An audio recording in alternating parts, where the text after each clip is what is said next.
अस्सलाम वालेकुम, welcome to our YouTube channel Pindi talkies. आज आपके साथ हम बात करेंगे तीन मुख्तलिफ अदवार की। ये हाँ जी, ये वो अदवार हैं कि जिन अदवार के अंदर पीसीबी के तीन चेयरमैन का नाम काफी ज्यादा गर्दिश में रहा। तो ये जानने के लिए सबसे पहले आप हमारे चैनल को सब्सक्राइब करें और कमेंट सेक्शन में हमें अपनी राय से जरूर आगाह कीजिएगा। तो चलते हैं हमारे आज के टॉपिक की तरफ। जी हाँ, तीन अदवार वो है नजम सेठी, एहसान मानी और रमीज राजा। तो चलते हैं, आपने कंपैरिजन करके बताना है कि जो भी ये स्टैट्स या जो भी चीजें हैं इसके हवाले से कितनी बात जो है वो दुरुस्त है और कितनी बात आपको आपको प्रैक्टिकल वाकई ही ये चीजें होती हुई नजर आई हैं। तो सबसे पहले हम बात करते हैं नजम सेठी के हवाले से। नजम सेठी कहते हैं कि मेरी जो अचीवमेंट थी as a chairman of PCB, वो कहते हैं कि टेस्ट रैंकिंग में मेरा था नंबर 1। जबकि जब एहसान मानी थे तो पाकिस्तानी टीम का टेस्ट रैंकिंग में नंबर था 5। और अगर हम बात करें रमीज राजा की तो टेस्ट रैंकिंग में नंबर है 6। और उन्होंने कहा कि ओडीआई रैंकिंग में हम थे नंबर 5 के ऊपर, नजम सेठी ने। और एहसान मानी जब थे वो थे नंबर 6 के ऊपर, हम ओडीआई रैंकिंग में। और अगर हम बात करें रमीज राजा की तो रमीज राजा के दौर में हम थे नंबर 5 के ऊपर। तो as it is Najam Sethi और क्या कहते हैं रमीज राजा का सेम ही था।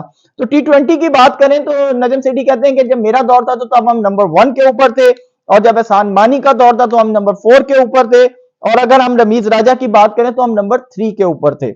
और उन्होंने कहा कि मेरे दौर के अंदर हमने चैंपियंस ट्रॉफी जीती 2017 की। तो उसके बाद उन्होंने एहसान मानी के दौर में कहा कि हंड्रेड्स ऑफ प्लेयर अनएम्प्लॉयड हो गए एहसान मानी की पॉलिसी से।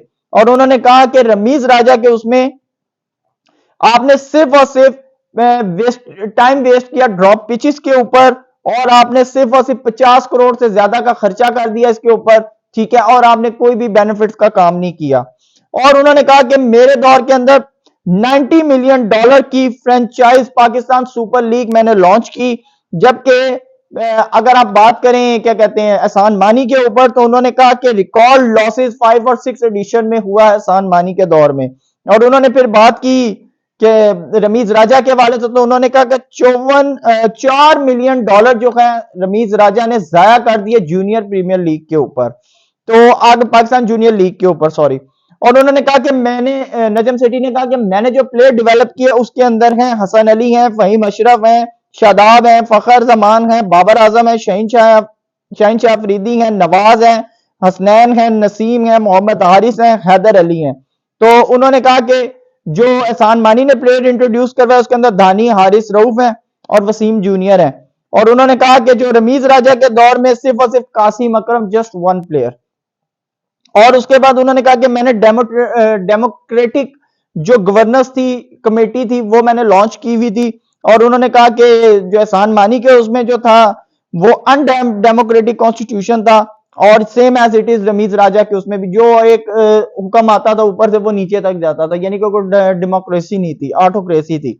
अच्छा, तो उन्होंने बताया कि मेरे फर्स्ट 3 इयर्स में सेंट्रल कॉन्ट्रैक्ट थे इंटरनेशनल, यानी कि लड़कों के, और डोमेस्टिक सेंट्रल कॉन्ट्रैक्ट थे, और सेंट्रल कॉन्ट्रैक्ट थे फीमेल प्लेयर्स के लिए। जबकि उन्होंने कहा कि एहसान मानी के दौर की बात की जाए तो काफी ज्यादा प्लेयर जो थे वो अनएम्प्लॉयड हो गए, स्टाफ जो था क्रिकेट फर्स्ट क्लास क्रिकेट जो थी वो खत्म हो गई थी बिल्कुल। और उन्होंने कहा कि रमीज राजा के बारे में बात की जाए तो रमीज राजा के दौर में जो पिचेस थी वो डिस्ट्रॉय हो गई थी। तो आपके साथ बात करें कि उन्होंने कहा कि नजम सेठी ने बताया कि मेरे दौर के अंदर स्टेडियम, बुगटी स्टेडियम के अंदर रिवैम्प, एनएसके और जीएसएल जो थी उनको रिवैम्पिंग दी गई थी, सॉरी। और उसके बाद उन्होंने कहा कि एहसान मानी के दौर के अंदर जो था reduced of centrally contracted mail player, यानी कि जितने भी मेल प्लेयर्स के कॉन्ट्रैक्ट थे वो सारे रिड्यूस कर दिए गए थे। और जो था क्या कहते हैं रमीज राजा के दौर में उन्होंने वही बात की, उन्होंने कहा डिक्टेटरशिप थी पावर की। और उसके बाद आपसे बात करें तो उन्होंने बताया कि sign last multi year internal broadcast deal. उन्होंने कहा कि मेरे उसमें जो था मल्टीपल ब्रॉडकास्टिंग डील्स हुई थी जिसमें जियो और वगैरह एक्सेट्रा। तो एहसान मानी के दौर में उन्होंने कहा कि इसे किल कर दिया गया था क्योंकि वो 200 मिलियन डॉलर की जो डील थी। और उसके बाद उन्होंने कहा कि डिक्लेयर पिशावर है रेड फ्लैग, और इन्होंने रमीज राजा ने पिशावर को रेड फ्लैग डिक्लेयर कर दिया, जिसके ऊपर जवेद अफरीदी ने भी काफी तनकीद की थी। आपको याद होगा उन्होंने पीएसएल के अंदर एंट्रेंस ही आए ही नहीं थे वो।